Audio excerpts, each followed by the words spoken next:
죽을 때 돈 가지고 가시려고요? 투자한다고 생각하고 저한테 좀 주시죠. 돈이 있어야 장모님인데 돈 없다고 하시면 제가 어떻게 장모님 대접을 해드려요? 지금 투자금이 급하니까 생선 팔아서 번 푼돈이라도 좀 보내세요. 내가 자네한테 투자하느니 죽을 때 내 관짝에 금칠할 돈으로 남겨둘 거야. 나도 밑 빠진 독에는 물 안 붓고 사는 사람이야. 사업할 능력 없으면 나가서 막노동이라도 해. 그 잘난 사업은 제대로 하는 거야?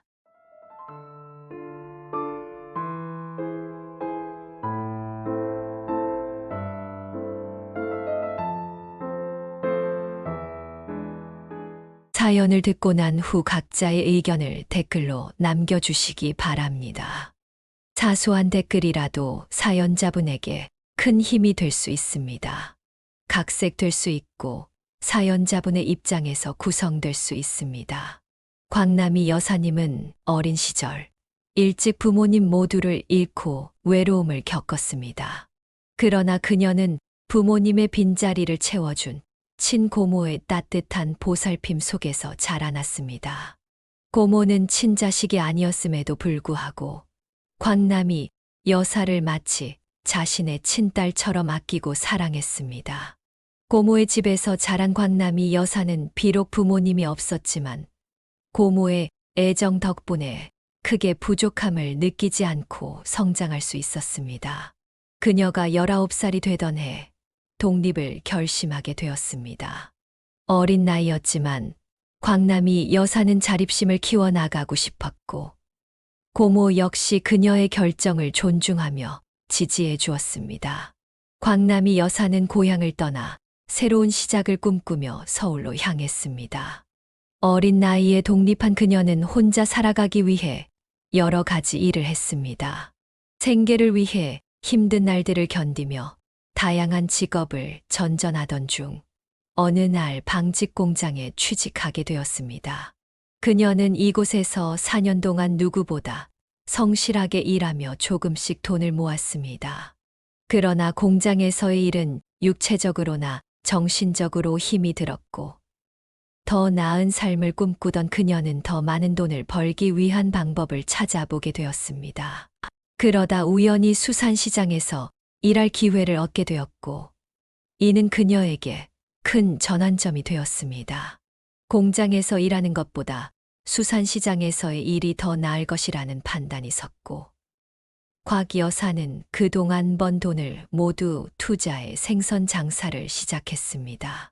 광남이 여사는 수산시장에서 생선 장사를 하던 중 우연한 계기로 남편을 만나게 되었습니다. 처음엔 일 때문에 알게 되었지만 시간이 지날수록 둘은 점점 가까워졌습니다. 서로의 삶과 고민을 나누며 깊은 인연을 쌓아간 끝에 결국 결혼이라는 결실을 맺게 되었습니다. 광남이 여사와 남편은 서로의 사랑을 키워가며 젊은 부부로서 함께 인생의 여정을 걸어갔습니다. 두 사람은 서로에게 의지하며 어려운 순간을 함께 이겨냈고 시간이 흐르면서 그녀에게는 소중한 5명의 자식들이 생겼습니다. 자식들이 하나둘 태어나면서 집안은 점점 활기로 가득 찼습니다. 가족은 작은 집에서 살았지만 그 속에는 늘 웃음소리가 넘쳤습니다. 아이들이 장난을 치며 거실을 뛰어다니면 광남이 여사님과 남편은 그 모습을 보며 흐뭇한 미소를 지었습니다. 아이들은 곽 여사가 준비해준 따뜻한 밥을 먹으며 엄마, 오늘도 밥이 맛있어요. 라고 말하곤 했습니다. 그런 소소한 말 한마디에 곽 여사는 마음이 따뜻해졌습니다. 특히 일요일이면 온 가족이 함께 모여 식사를 하며 대화를 나눴습니다.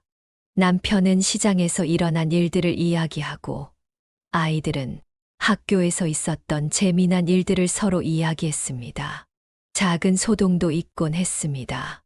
둘째가 첫째와 장난을 치다가 울음보가 터지면 막내는 그 광경을 보고 웃음이 터져서 집안은 금세 시끌벅적해졌습니다.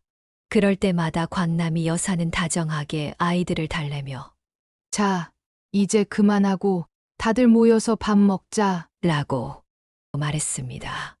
명절이 되면 가족 모두가 둘러앉아 만두를 빚거나 함께 음식을 준비하는 시간도 있었습니다.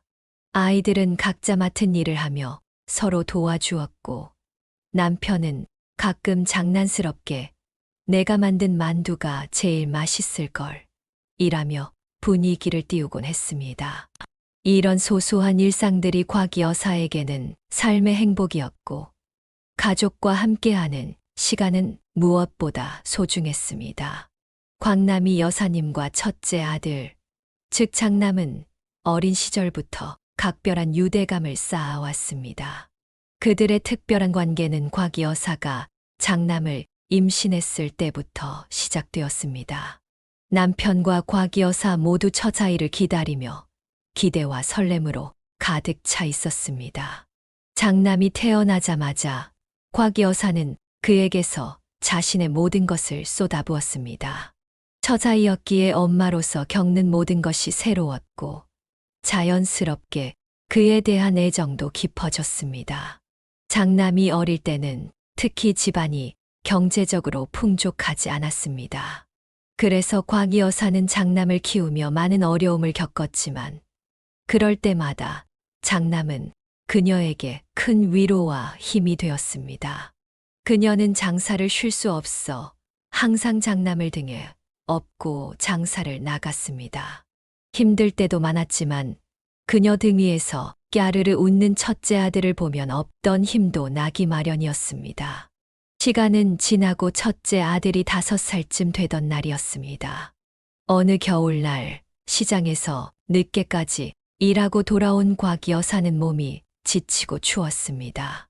집에 들어왔을 때 장남은 조용히 일어나 그녀에게 작은 이불을 가져다 주며 말했습니다. 엄마, 제가 이거 덮어줄게요. 오늘 많이 추웠죠? 이 말에 곽 여사는 눈물이 날 뻔했습니다. 그 어린 나이에 엄마를 배려하는 장남의 모습이 얼마나 기특하고 고마웠는지 모릅니다. 그날 이후로도 장남은 늘 곽 여사를 도우려 했고, 곽 여사는 처사이에 대한 각별한 애정을 키워갔습니다. 장남은 항상 동생들을 잘 돌보았고, 곽 여사의 일손이 부족할 때마다 도와주는 든든한 존재였습니다. 첫째 아들로서의 책임감이 강했고, 그런 모습이 곽 여사의 마음을 더욱 사로잡았습니다. 이렇듯 장남과 곽 여사는 서로에게 의지하며 특별한 관계를 이어나갔습니다. 행복한 여사님을 질투하기라도 한 듯 불행은 불현듯 찾아왔습니다. 어느 날 갑자기 남편을 잃고 홀로 아이들만 남겨두게 되었습니다. 남편은 오토바이 사고로 세상을 떠났습니다. 남편을 잃은 슬픔도 잠시 차가운 현실 앞에 정신을 놓고 울 틈도 없었습니다. 그녀는 그럼에도 불구하고 강했습니다. 남편을 잃은 날부터 이를 악물고 버티기 시작했습니다. 하루아침에 과부가 된 그녀는 자식들을 먹이고 입히느라 자신이 여자인 것도 잊을 정도로 바쁘게 살았습니다. 돌이켜보니 정말 힘들게 5남매를 키워냈지만 말년에 이르러서는 누구 하나 예쁜 자식이 없었습니다. 그런데 가지 많은 나무 바람 잘 날 없다는 속담처럼 자식들이 그녀의 말년에 큰 풍파를 일으켰습니다. 그녀는 자식들을 잘 키워서 자식 덕 보자는 생각으로 키운 것이 아니었습니다. 그저 부모와 자식 간에 기본적인 도리를 하고 살기를 바랐을 뿐이었습니다. 부모된 도리는 다 했다고 생각했는데 그녀는 어느 순간 자신의 인생이 어디서부터 잘못되었는지 고민하게 되었습니다. 그 당시에는 여자가 혼자서 아이들을 키우는 것이 지금보다 훨씬 더 무시당할 일이었습니다. 과부가 혼자 시장에서 생선을 판다고 남자들이 치근덕거렸지만 그럴 때도 그녀는 한 번도 가게 문을 닫지 않았습니다. 어느 날 한 남자가 그녀에게 고등어 2마리만 달라며 말을 걸었습니다. 그날은 손목이 너무 아파서 정말 끊어지는 건 아닌가 할 정도로 고통스러웠습니다. 남자는 계속 치근덕거리며 말을 걸었습니다. 아줌마, 손님이 왔으면 좀 웃으면서 팔아야지. 웃으면 볼만하겠는데. 좀 웃어봐. 그녀는 자꾸 말을 거는 남자가 듣기 싫어 빨리 고등어를 손질해 주었습니다. 하지만 남자는 가져가라는 고등어 봉지는 받지 않고 시비를 걸었습니다. 손도 곱상하니 웃으면 고등어도 더 맛있을 텐데. 좀 웃어봐. 더 이상 상대하고 싶지 않았던 그녀는 들고 있던 고등어 봉지를 내려놓고 옆에 있던 굵은 소금 한 통을 들어 남자에게 뿌리며 말했습니다. 내가 당장 이거 안 판다고 굶어 죽냐? 너 같은 인간한테는 안 파니까 당장 꺼져. 남자는 깜짝 놀라며 말했습니다. 아씨. 이 아줌마가 정신 나갔나? 불쌍해서 일부러 왔더니만. 그녀는 단호하게 말했습니다. 누가 불쌍해? 네 인생이 더 불쌍하니까 다른 데 가봐. 그녀는 굵은 소금을 생선을 손질할 때도 사용했지만 이런 미친 사람들을 쫓아낼 때도 유용하게 썼습니다. 아마 소금 한 포대는 사람을 쫓아내는 데 썼을 것입니다. 그 시절에는 왜 그렇게 여자가 혼자 산다는 이유로 무시당해야 했는지 그녀는 참 서러움이 많았습니다.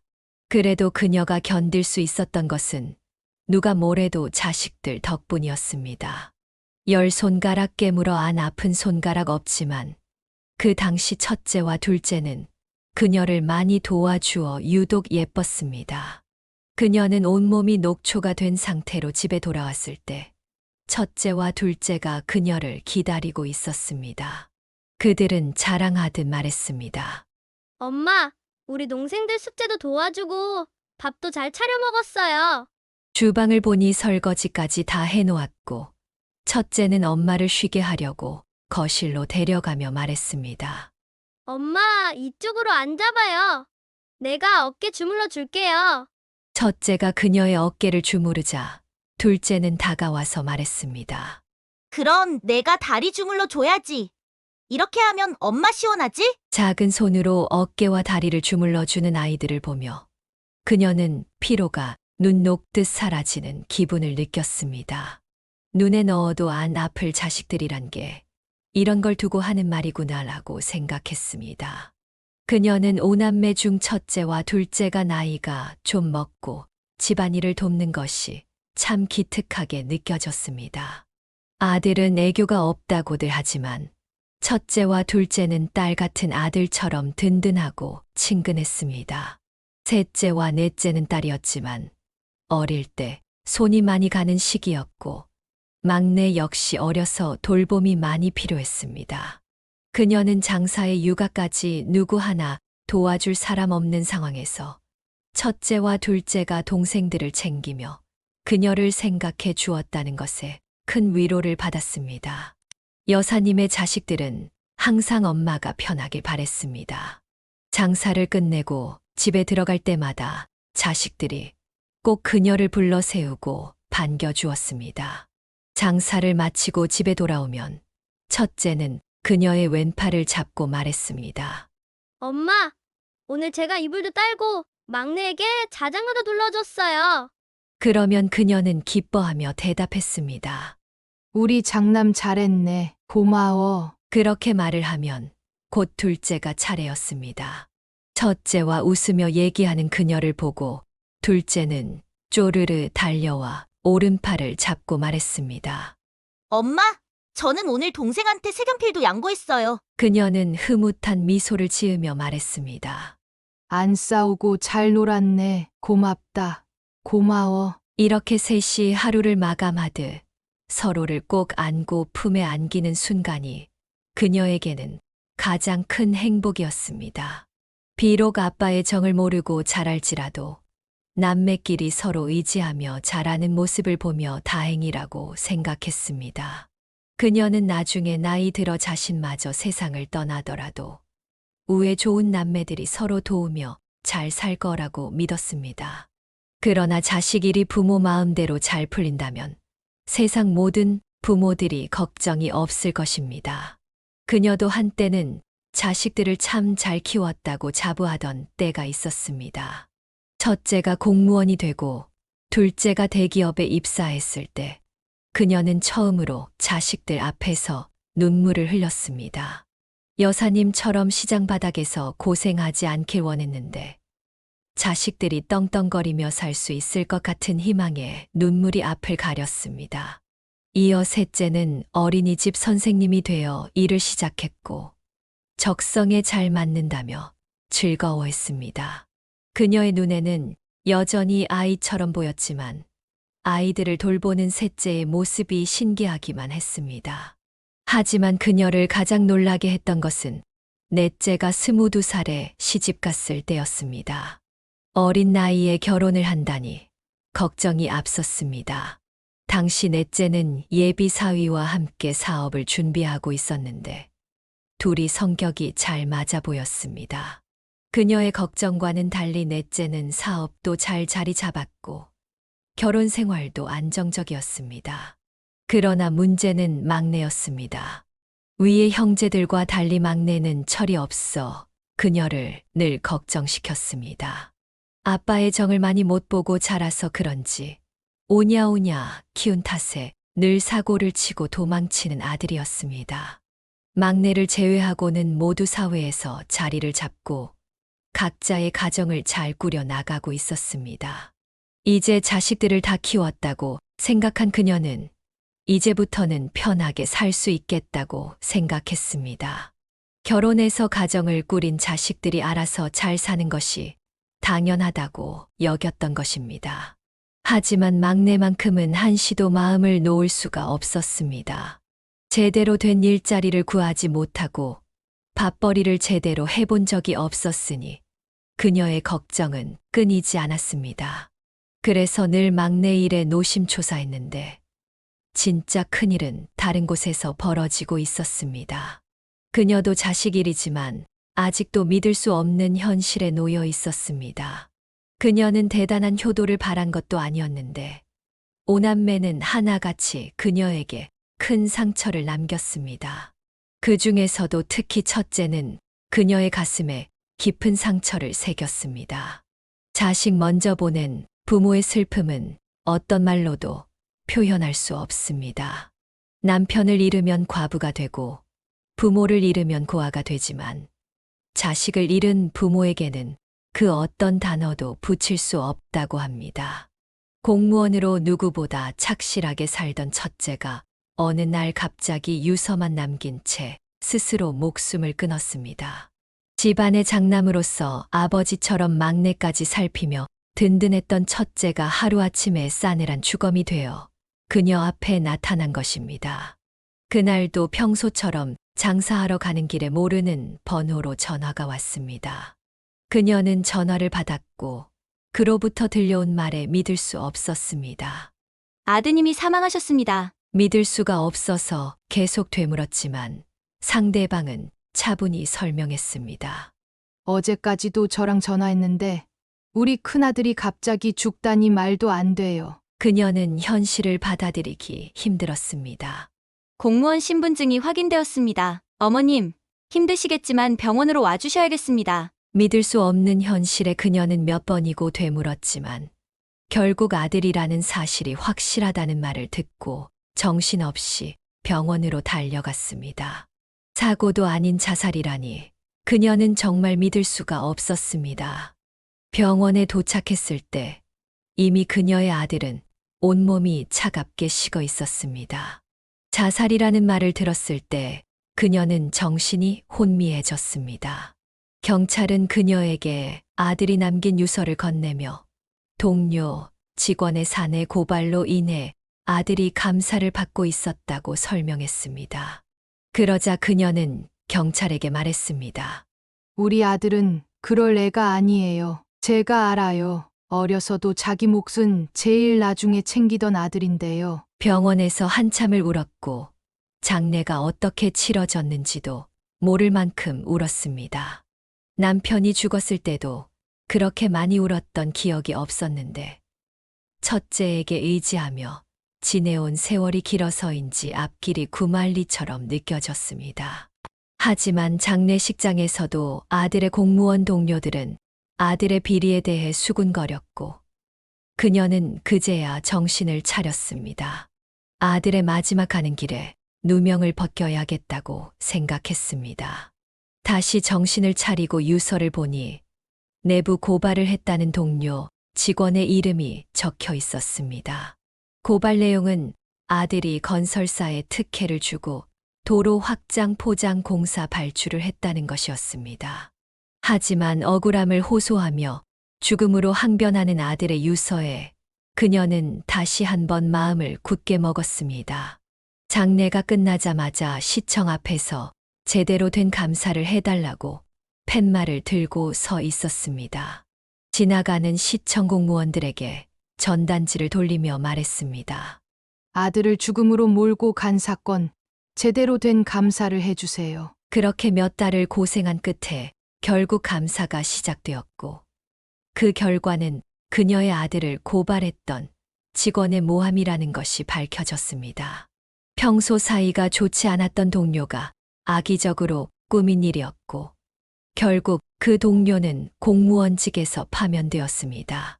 하지만 이미 아들은 세상을 떠났고 그 사실이 그녀에게 아무 위안도 되지 않았습니다. 그녀는 하루하루 말라가는 것처럼 느껴졌습니다. 시장에 나가 장사하는 엄마 걱정하며 자주 전화해 주던 큰아들이 정말 그립기만 했습니다. 아무리 자식이 많아도 부모를 챙기는 자식은 정해져 있는 것 같았습니다. 요즘은 스마트폰이 그렇게 좋다는데 전화할 줄 아는 자식은 큰아들밖에 없었습니다. 장마철에는 장사 어떻게 하냐며 안부 전화를 해주고 눈이 오면 눈이 온다고 연락하던 아들이었는데 그녀가 제정신이 아니겠습니까? 다른 집에서는 딸들이 엄마를 챙긴다고 하는데 그녀에게는 큰아들 말고는 자식 같지도 않았습니다. 지금 생각해보면 9을 가져가고도 남은 하나까지도 더 달라고 때를 쓰는 것이 남은 자식들이었습니다. 그런데도 그 와중에 대못 박는 일만큼은 어찌나 성실하게 하는지 몰랐습니다. 어느 날 둘째가 전화로 돈을 빌려달라고 했습니다. 그녀는 오랜만에 전화한 둘째가 한다는 소리가 돈 얘기라 화가 나서 말했습니다. 넌 오랜만에 전화해서 돈 타령이냐? 그러자 둘째는 답했습니다. 그럼 어떡해요? 회사도 못 나가서 생활비가 없는데 사지 멀쩡한 놈이 회사를 왜 못 나가? 둘째가 회사를 못 나갔다고 하길래 그녀는 화를 내며 이유를 물었습니다. 둘째의 설명을 듣고 그녀는 기가 막혔습니다. 생활비를 며느리가 관리하고 있었는데 적금도 깨고 마이너스 통장까지 만들어서 흥청망청 썼다는 것이었습니다. 그녀는 믿기지 않는다는 듯 말했습니다. 무슨 얼빠진 소리냐? 그리고 둘째의 집으로 가보니 이미 집안은 만신창이었습니다. 술병을 붙들고 널브러져 있는 둘째를 앉혀놓고 그녀는 물었습니다. 정신 차려. 회사 나오면서 퇴직금 받았을 거 아니야. 그 돈은 다 어디 갔어? 대출은 갚았어요. 주택담보로 안 갚으면 집을 내놔야 할 판인데요. 미쳤어. 미쳤어.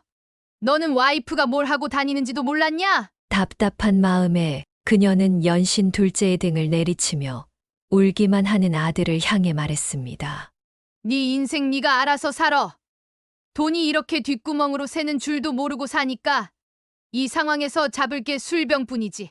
소리를 지르며 등을 더 쳤더니 술에 잔뜩 취한 둘째가 화장실로 달려갔습니다. 그녀는 그런 아들을 두고 집을 나와 버렸습니다. 그 후 도망간 며느리를 찾으려고 여러 방법을 동원해 봤지만 작정하고 도망간 꽃뱀을 누가 잡겠습니까? 며느리는 그야말로 둘째를 다 벗겨 먹고 제대로 도망친 뒤라 행적을 잡을 수가 없었습니다. 현금으로 만들어 튄 것이었습니다. 이런 와중에도 큰아들 말고는 누구 하나 붙들고 물어볼 자식이 없다니 그녀는 그간 살아온 인생이 허탈했습니다. 자식 일이라면 무슨 일이든 버틸 수 있었지만 둘째까지 연이어 사고를 치는 통에 그녀는 골이 아파올 지경이었습니다. 하지만 인생에서 안 좋은 일은 한 번에 끝나는 법이 없었습니다. 곽 여사는 그때가 시작일 뿐이라는 사실을 뒤늦게 깨달았습니다. 자식 5을 둔 그녀의 인생에서 바람잘 날은 없었습니다. 그 중에서도 염전하고 착하기만 하던 셋째 딸이 그녀에게 큰 충격을 안겼습니다. 어느 날 셋째 사위가 전화로 딸을 데려가라고 했을 때 그녀는 그저 부부싸움이 있었겠거니 생각했습니다. 불안한 마음을 붙들고 셋째네 집으로 가보니 셋째 딸은 복도에서 울고 있었습니다. 머리는 산발에 신발도 신지 않은 채 복도에 주저앉아 있던 딸을 보고 그녀는 황당했습니다. 아무리 부부싸움을 했다 해도 이건 도를 지나쳤다고 생각하며 현관문을 두드렸습니다. 한참을 초인종을 누르고 문을 두드리니 사위가 나왔습니다. 그녀는 사위에게 말했습니다. 아무리 싸웠다고 해도 내 딸에게 손 찍어 마는 건 못 참겠다. 사위는 코웃음을 치며 대답했습니다. 장모님, 그 대단한 셋째 딸이 바람이 났습니다. 그것도 자기 어린이집 학부모랑요. 제가 뭘 믿고 저 여자랑 사겠습니까? 비위가 약해서 저런 여자랑은 못 살아요. 그녀는 듣고도 믿을 수가 없었습니다. 사위는 할 말만 하고 문을 닫아버렸습니다. 곽 여사는 울기만 하는 딸을 붙들고 물었습니다. 딸은 억울한 듯 한참을 울다가 겨우 입을 열었습니다. 술을 마시다 만난 남자였어요. 학부모인 줄은 몰랐어요. 그녀는 기가 막혀 물었습니다. 결혼한 여자가 술을 마시러 나간 것도 황당한데 하필 그게 학부모였다고? 너 대체 무슨 생각이었냐? 그녀는 화가 나서 딸을 다그쳤습니다. 이미 이혼 서류까지 받아들었으니 사위에게 용서를 빌 수도 없었습니다. 아무리 내 자식이어도 염치가 없다는 생각이 들었습니다. 곽 여사는 딸에게 말했습니다. 뭘 잘했다고 울어? 그런 짓을 할 정도면 이혼당할 각오쯤은 해야지. 내 발등 내가 찍은 거야. 이 등신아, 그 집 애한테도 너 못할 짓을 한 거야. 이 나쁜 년아, 대체 무슨 생각으로 그런 짓을 했어? 곽 여사는 자식 복도 없고 사위 복도 없다는 생각에 한숨을 내쉬었습니다. 둘째 며느리는 야가 빠진 꽃뱀처럼 둘째를 벗겨 먹고 도망갔는데 넷째 사위는 칼 안 든 강도 같았습니다. 넷째 딸과 사위는 사업을 하다 망하고 나서는 곽 여사만 보면 돈 타령을 해대기 시작했습니다. 처음엔 은근슬쩍 하더니 이제는 아예 대놓고 돈을 달라고 말했습니다. 어느 날 넷째 사위는 곽 여사에게 말했습니다. 죽을 때 돈 가지고 가시려고요?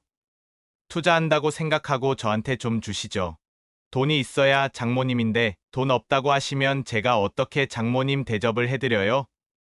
지금 투자금이 급하니까 생선 팔아서 번 푼돈이라도 좀 보내세요. 곽 여사님은 단호히 말했습니다. 내가 자네한테 투자하느니 죽을 때 내 관짝에 금칠할 돈으로 남겨둘 거야. 나도 밑 빠진 독에는 물 안 붓고 사는 사람이야. 그녀는 화가 나서 말했습니다. 사업할 능력 없으면 나가서 막노동이라도 해. 그 잘난 사업은 제대로 하는 거야? 넷째 사위는 계속해서 돈 타령을 해댔지만 곽 여사는 더 이상 들어줄 생각이 없었습니다. 결국 그녀는 넷째와 연락을 끊고 지내기로 했습니다. 넷째 딸과 사위는 더 이상 그녀에게 연락조차 하지 않았습니다. 그저 돈 이야기를 할 때만 그녀를 찾는 것이 분명했기 때문이었습니다. 그녀는 말년에 주변에 돈 못 쓰고 죽은 귀신들만 붙은 것처럼 느꼈습니다. 막내까지도 난리를 피웠기 때문입니다. 막내는 심지어 한 번도 돈을 제대로 벌어본 적 없는 백수였습니다. 일을 구해도 반나절을 버텨본 적이 없었으니 그녀는 한숨이 절로 나왔습니다. 그러면서도 막내는 바라는 게 많았습니다. 어느 날은 장사하는 그녀를 찾아와 친구가 차를 뽑았다고 자기도 차를 사달라고 했습니다. 그러면서 반은 협박처럼 말했습니다. 나도 차를 사야 출근을 하고 일을 하지. 차가 없어서 일 못하는 거예요. 곽 여사는 어이가 없어 대답했습니다. 일을 해야 차 살 돈이 나오지. 아무것도 없는 놈이 차를 어떻게 사? 막내는 뻔뻔하게 말했습니다. 엄마가 사주면 되잖아. 나 차 좀 사줘. 안 사주면 나 평생 일 안 할 거야. 곽 여사는 차갑게 대답했습니다. 마음대로 해. 내 인생이지 내 인생이냐? 세상에 자기 인생을 담보로 엄마를 협박하는 아들이 또 있을까요? 그녀는 절대 안 된다고 했고, 막내는 한동안 잠잠해졌습니다. 막내 아들은 포기할 위인이 아니었습니다. 그는 기어이 사고를 쳤습니다. 어느 날 중고 매장에서 헐값에 오토바이를 샀다며 그것을 집에 끌고 온 겁니다. 자기 아버지가 오토바이 사고로 세상을 떠난 걸 뻔히 알면서도 오토바이를 버젓이 집으로 가져왔습니다. 그리고는 그녀 앞에서 오토바이 시동을 걸며 말했습니다. 엄마, 차 안 사줘서 내가 오토바이 타고 다니다가 사고라도 나면 엄마 속이 좀 편하겠어. 그러니까 차 사달라고 할 때 사줬어야지. 큰아들 장례도 모자라서 나까지 장례 치르고 싶어? 이게 아들이 엄마에게 할 말인가 싶었습니다. 오토바이라는 말만 들어도 치가 떨리는 그녀였습니다. 남편이 오토바이 사고로 죽은 것을 알면서 오토바이를 보며 기뻐할 여자가 어디 있겠습니까? 비가 오나 눈이 오나 시장에서 독한 소리를 들으며 자식들을 키웠는데 아들이라는 것이 이럴 수 있나 싶어 허탈했습니다. 그녀는 자식들에게 효도를 바란 적은 없었습니다. 그저 건강하게 자라서 나중에 엄마가 이만큼 고생했다는 것만 알아주면 그걸로 감사하다고 생각했죠. 그런데 지금 상황은 어땠을까요? 그녀는 자식들에게 바란 적이 없었지만 자식들은 그녀에게 돈을 바라고 있었습니다. 특히 막내는 자기까지 죽는 꼴 보기 싫으면 차를 내놓으라고 요구했습니다. 그래서 그녀는 단호하게 막내에게 말했습니다. 네가 이걸 타고 나가서 죽을 용기가 있으면 타고 나가. 일할 깜냥도 없는 게 이거 타고 나가 죽을 만큼 대단한 깡이 있어? 내가 너를 낳고 키운 게 후회스럽다. 엄마한테 죽는 꼴 보라는 게 아들이 할 소리냐? 막내는 궁시렁거리며 대답했습니다. 생선도 안 팔려서 돈 없으면서 불쌍한 척 하지 마요. 돈 없으면 없다고 해요. 아유, 구질구질한 집구석. 그러더니 오토바이를 타지도 못하고 끌고 나가 걸어갔습니다. 자전거도 못하는 놈이 오토바이를 탈 수 있을 리 없다는 걸 그녀는 알고 있었습니다. 너무 오냐오냐 키운 게 죄라면 죄일 것이지만 그녀는 어디서부터 바로잡아야 할지 감을 잡을 수 없었습니다. 자식들은 평소에는 연락도 잘 안 하다가 돈이 필요할 때만 전화를 하니 이게 과연 가족인가 싶었습니다. 그렇다고 그녀가 돈을 쌓아두는 것도 아니었습니다. 늙은 몸을 이끌고 장사하는 처지였으니 그야말로 벼룩의 간을 빼먹으려는 자식들 4명이 달려드는 꼴이었습니다. 그러던 어느 날 그녀는 몸살이 심해서 장사를 나가지 못했습니다. 그때 넷째 딸이 웬일로 집을 찾아왔습니다. 넷째는 그녀의 눈치를 살피며 물었습니다. 엄마, 어디 아파요? 감기면 약 먹고 좀 주무세요. 고생했나 보네. 그녀는 머리가 아프다고 대답했습니다. 그래, 머리가 다 아프네. 거기 약이랑 물 좀 줘. 넷째는 얼른 약과 물을 챙겨주며 말했습니다. 약 먹고 푹 자고 일어나면 좀 괜찮아질 거예요. 그녀는 넷째 딸의 말에 조금 위안을 느꼈습니다. 개똥도 약에 쓸 라면 없다고 미운 딸이라도 이럴 때 옆에 있으니 위로가 되었습니다. 그러나 넷째는 계속 주방과 그녀의 방을 왔다 갔다 했습니다. 처음에는 오랜만에 와서 뭐라도 찾는 줄 알았습니다. 마침 약 기운에 잠이 들어 뭘 찾는지 묻지도 못하고 잠들었습니다. 그런데 잠을 푹 자려던 찰나 부스럭거리는 소리에 눈이 떠졌습니다. 그녀는 꿈을 꾸는 줄 알았습니다. 넷째 딸이 그녀의 장롱에서 돈뭉치를 꺼내다가 딱 걸린 것입니다. 그녀는 기가 막혀 아픈 것도 잊고 벌떡 일어나 소리쳤습니다.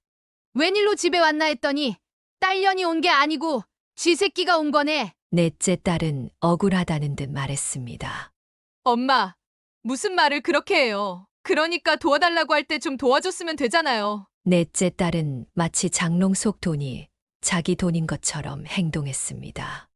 그녀는 기가 막혀 어이가 없었습니다. 베개를 던지며 소리쳤습니다. 나가! 넷째 딸은 억울하다는 듯 소리를 지르며 대답했습니다. 엄마는 큰오빠만 아들이고 다른 자식들은 자식도 아니지? 큰오빠는 죄짓고 자살했는데도 누명이라고 시위까지 해놓고 살아있는 자식들이 돈 좀 달라니까 한 번을 안 도와줄 수가 있어? 우린 자식도 아니지. 넷째 딸은 이렇게 돈 타령만 하며 화를 냈습니다. 그녀는 넷째 딸의 말에 가슴이 답답해지고 억울함이 치밀어 올랐습니다. 지난 날이 서럽고 첫째 아들이 보고 싶어 이대로 딱 죽었으면 좋겠다는 생각까지 들었습니다. 하지만 넷째 딸은 끝까지 돈 뭉치를 챙기며 말했습니다. 이 돈 몇 푼이나 한다고 그래? 내가 이번에 사업 제대로 성공시켜서 2배로 갚아주면 되잖아. 죽은 아들 그리워하면 돈이 나와? 살아있는 자식들한테 잘해. 말년에 아파서 알아누우면 돌볼 사람 우리밖에 없잖아. 남편도 없으면서 정말로 아프면 어쩌려고? 넷째 딸은 그렇게 피도 눈물도 없는 소리를 하며 돈 뭉치를 챙기고는 집을 나가버렸습니다. 그녀는 누가 자식 덕을 보겠다고 했나요? 가벼운 감기에도 그런 말을 들으니 소름이 돋을 정도였습니다. 진짜 중병이라도 앓으면 그 자식들은 한 번도 찾아오지 않을 거라는 생각이 들었습니다. 그 생각이 확신으로 바뀐 순간은 그녀가 당뇨를 앓게 된 이후였습니다. 잠을 푹 자도 피로가 풀리지 않고 몇 달 사이에 체중이 눈에 띄게 감소했습니다. 몸이 이상해서 병원에 가보니 당뇨병이 심해져 합병증 위험이 올 수 있는 상태라고 했습니다. 그래서 장사도 더 이상 할 수 없게 되었고 경제 활동을 할 수 없는 처지가 되었습니다. 오랫동안 장사했던 자리를 정리하면서 옆 가게 언니가 다독여주며 건강을 걱정해줬습니다. 그러나 이런 와중에 둘째 아들은 생활비가 없다며 전화를 걸어왔습니다. 그녀는 화가 나서 으박 지르듯 말했습니다. 네 엄마 돈 없어서 곧 죽는다. 이제 아파서 일도 못하는데 끝까지 돈 타령하는 게 징글징글하다. 엄마 어디 아프냐고 안부 묻는 놈도 없고 이 나이면 멀쩡히 살다가도 죽을 나이야. 엄마 나이 75이면 오래 산 거지. 지금 나이도 호상이야 호상. 내가 너희들 키우겠다고 고생했던 것만 생각하면 내 인생이 다 서러워. 그러자 둘째 아들은 한숨을 쉬며 답답하다는 듯 전화를 끊어버렸습니다. 죽음이 그녀 앞에 가까워지고 인생이 억울하게만 느껴졌습니다. 이런 자식들도 자식이라고 믿고 버텨왔던 자신이 한심하게 느껴졌습니다. 그녀가 병이 생겨 일을 못하게 된 것을 알았는지 돈 달라는 전화도 이제 오지 않았습니다. 그런데도 엄마가 얼마나 아픈지 묻는 자식은 한 명도 없었습니다. 이게 그녀의 말년 현실이었습니다. 뉴스에서 보면 병든 부모를 버리는 자식들이 나오는데 그게 바로 자신의 자식들이었습니다. 남의 자식 욕할 때가 아니었던 것이죠. 그녀는 몸까지 아프게 되니 더욱 서러웠습니다.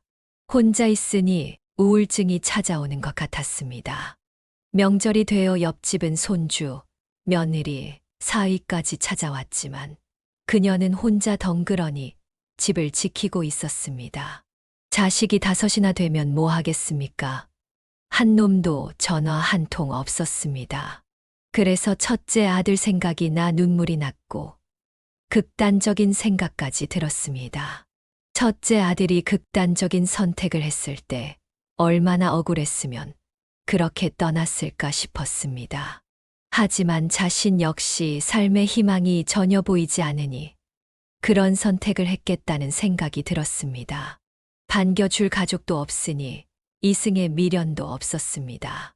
더 살아서 좋은 꼴 볼 것도 없고 이대로 죽으면 누가 슬퍼나 할까라는 생각까지 들었습니다. 그렇게 한동안 어떻게 죽어야 잘 죽나 고민하며 지냈습니다.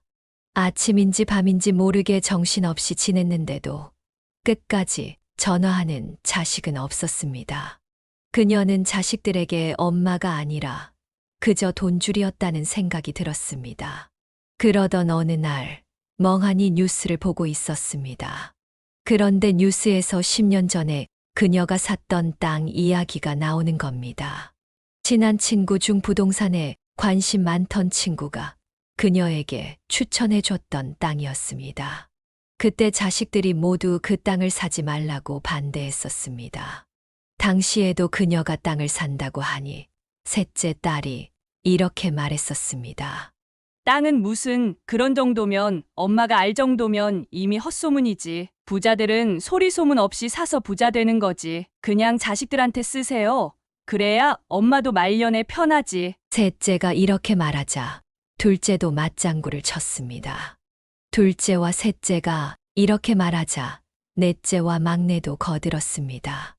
엄마, 돈 있으면 우리한테나 쓰지 말고 그냥 묶어두세요. 그녀는 자식들이 자기들 돈인 양 아까워하는 걸 보고 그때도 이미 돈에 눈이 돌아간 자식들이라는 생각이 들었습니다. 하지만 그때 그녀에게 부동산 투자를 추천한 친구는 확신에 차 있었습니다. 그래서 자식들이 다 말려도 투자를 강행했습니다. 자식들의 말을 귓등으로도 듣지 않고 그때 투자한 것이 이제 큰 결실을 맺은 것입니다. 그녀는 뉴스를 보며 믿기 어려웠습니다. 마침 친구에게 전화가 와서 신난 목소리로 말했습니다. 그때 내 말 듣고 땅 사길 잘했지.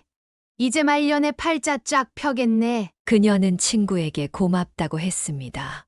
하늘에서 남편과 큰아들이 내려준 동아줄 같았습니다. 그동안 고생한 것에 대한 보상이라고 생각했습니다. 그런데 더 놀라운 일이 벌어졌습니다. 10년 전 일은 기억도 못하던 자식들이 갑자기 전화를 하기 시작한 것입니다. 넷째 딸이 전화를 걸어 마치 자기 일처럼 기뻐하며 말했습니다. 엄마, 그때 샀던 땅값이 많이 올랐던데 나 이번에 사업 좀 도와줘. 이것만 살리면 엄마 제대로 모실게. 우리 이번 고비만 넘기면 된다니까? 그녀는 돈 타령하는 넷째 딸의 전화를 끊어버렸습니다. 다른 자식들도 모두 전화를 걸어오는데 하나같이 돈 이야기뿐일 게 뻔했습니다. 그제야 그녀는 깨달았습니다. 돈이 있어야 엄마고 돈이 없으면 남이라는 사실을 말입니다. 전화도 안 받으니 자식들이 집까지 찾아오기 시작했습니다. 그들은 하나같이 그녀를 모시겠다고 나섰습니다. 둘째 아들은 회사도 잃고 집도 잃은 처지였는데 그녀에게 이렇게 말했습니다. 엄마, 형도 없으니까 내가 장남이나 마찬가지잖아. 재산은 내가 받는 게 맞지. 내가 엄마 편히 모실게. 나한테 상속해줘. 그녀는 코웃음을 치며 말했습니다. 누가 누구를 모셔? 내가 너 뒷바라지하면서 살게 생겼어? 그러자 둘째는 당당히 말했습니다. 엄마, 형도 없으니 내가 장남 맞잖아. 내가 알아서 엄마 모신다니까. 넷째 부부는 그 말을 듣고는 호통을 치며 말했습니다. 꽃뱀한테 당해서 전 재산 잃고 바람피다 이혼당한 놈이 뭘 모셔요? 당연히 우리 부부가 모셔야지. 둘째는 그 말에 발끈하며 노발대발했습니다. 그 얘기가 왜 나와? 그건 상관없잖아. 그러자 막내도 한마디 했습니다. 엄마, 장사하는 동안 시장도 왔다 갔다 했잖아. 당연히 나랑 살아야지. 이제 와서 다들 이러는 건 너무 속 보인다. 그녀는 막내의 말이 끝나자마자 뒤통수를 후려치며 말했습니다. 야, 이 자식아. 네가 시장에 나 찾으러 왔어? 차 사달라고 온 거잖아. 누가 보면 일이라도 거들고 간 줄 알겠다? 그녀는 분노가 치밀어 자식들에게 소리쳤습니다. 다들 내 집에서 나가. 시끄러워. 그녀는 자식들을 쫓아내버리고 현관문을 닫아버렸습니다. 하지만 끈질긴 자식들의 쇼는 이제 시작이었습니다. 아플 때는 죽기라도 한 것처럼 안 오더니 이번에는 넷째가 손주까지 앞세워 찾아왔습니다. 며칠 뒤 넷째 딸 부부는 어린 손주를 데리고 집에 찾아왔습니다. 문전박대할 수 없어서 문을 열어줬습니다. 넷째 사위는 양손 가득 무언가를 들고 와서는 그녀를 보자마자 말했습니다. 장모님, 당뇨에 좋다는 거 좀 사와 봤어요. 이게 그렇게 좋다네요. 손주를 내세운 사위가 가져온 선물을 풀며 이것저것 몸에 좋은 것들이라며 늘어놓았습니다. 넷째 사위가 팔불출처럼 말하자 넷째 딸도 거들었습니다. 엄마, 이거 사위가 엄마 주려고 3일 전부터 다 산 거예요. 그녀는 그들의 말이 마치 준비된 연극 대사처럼 느껴졌습니다. 넷째 딸은 그녀가 아무리 사지 말라고 해도 장모님 물건에 돈 아끼지 말자며 다 사더니 이제 와서는 돈이 생기니 선심 쓰는 것처럼 대접하려고 했습니다. 딸은 말했습니다. 엄마는 왜 좋은 의도를 그렇게만 생각해요? 좋게 좀 생각해봐요. 그녀는 더 이상 참을 수 없었습니다. 그녀는 물건을 치우라며 소리쳤습니다. 오랜만에 손주 손을 잡으려 하자 넷째 딸은 손주 옆에 찰싹 붙으며 말했습니다. 할머니, 저 돈 좀 주세요. 아빠가 돈이 없어서 일을 못한대요. 결국 여러 방법이 안 되니까 이제는 자기 자식을 앞세워 돈을 받으려는 신부였습니다. 그녀는 당장 애를 데리고 나가라고 소리치며 넷째를 돌려보냈습니다. 문을 닫으면서 그녀는 말했습니다. 나 너 같은 딸이랑 사위 둔 적 없어. 내가 다시 한번 자식을 믿으면 인간이 아니야. 2번 다시 오지 마. 독하게 내뱉자 넷째 딸은 화가 난 듯 구시렁거리며 나갔습니다. 얼마 지나지 않아 전화가 걸려왔고 그녀가 받지 않자 문자가 남겨졌습니다. 문자 내용은 어처구니가 없었습니다. 잘 생각해, 엄마. 자식 중에 애 낳고 제대로 살 수 있는 게 나뿐인데 손주 봐주면서 재미 보고 살고 싶으면 우리 도와주고 나랑 살아. 그녀는 넷째 딸의 문자에 바로 전화를 걸어 소리쳤습니다. 이년아, 손주도 네가 키웠으면 딱 너 같은 애 나왔겠지.